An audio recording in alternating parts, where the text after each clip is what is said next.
is Inigo Ed Regalado. His full name is Inigo Edgardo Reyes Regalado. He was born on June 1, 1888. He was a Filipino poet, journalist, and novelist. He was the son of Inigo Corcuera Regalado, the renowned Tagalog printer and journalist. His mother was Saturnina Reyes. As an editor, Inigo Ed Regalado was one of the powerful voices in the newspapers and magazines during the first part of the 90s. It was during his time when the golden age of the Tagalog novel from the year 1905 to 1921 started. The whole period of the golden age of the Tagalog novel was from 1905 to 1935. He was born in Sampaloc, Manila. He received his Bachelor of Arts degree from the Liceo de Manila in 1907. He finished studying law from the Academia de la Jurisprudencia on 1913. He became a writer in the newspaper Taliba, Ang Mitili or The Goal, Ang Watawat, The Flag, Pagkakaisa, Unity, the weekly newspapers, Ilang-Ilang, and Liwayway. He was one of the initiators of the Suriang Wikang Pambansa. He became a language professor in different universities in Manila. He was the dean of the Department of the Filipino Language of the Centro Escolar University. He was a former councilor of the city of Manila. Among his awarded works were the 1964 poem Tilamsik, literally splash of water or spark of fire, the 1941 compilation entitled Damdamin, Feelings or Emotion, won the first prize during the first poetry competition during the time of the Commonwealth of the Philippines in 1941. He wrote more than 26 novels. His works belong in the golden age of the Tagalog novel. Among his well-known works was Prinsesa Urduha or Princess Urduha, a play that was presented in the Cultural Center of the Philippines.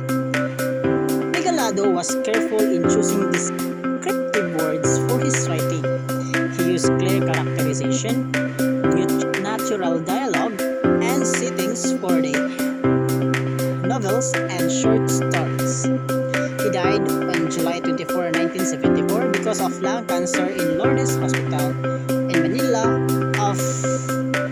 at the age of 86.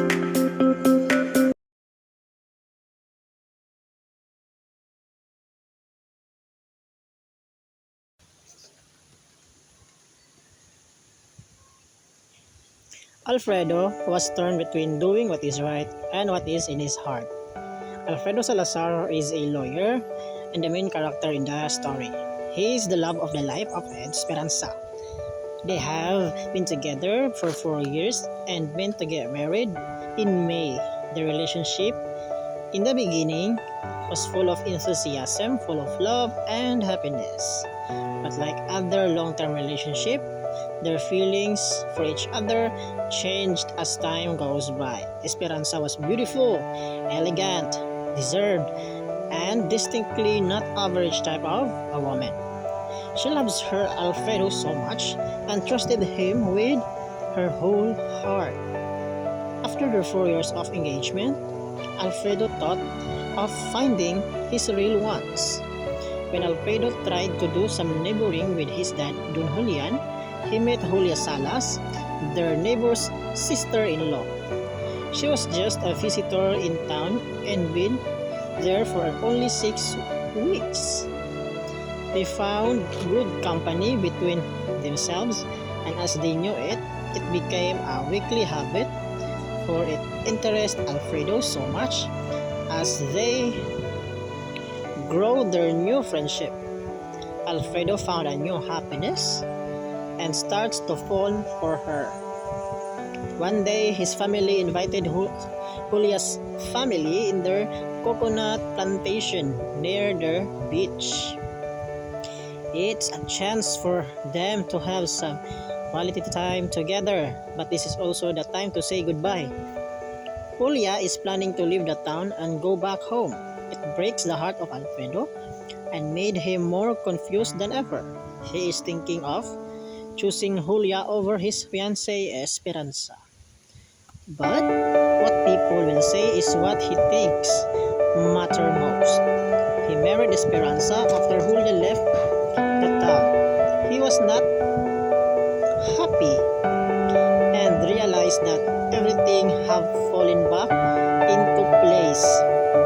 After 8 years of marriage, Alfredo still can't get over to Julia's memories. His thought of Julia is haunting him and those what ifs dilemma. Alfredo goes for a business trip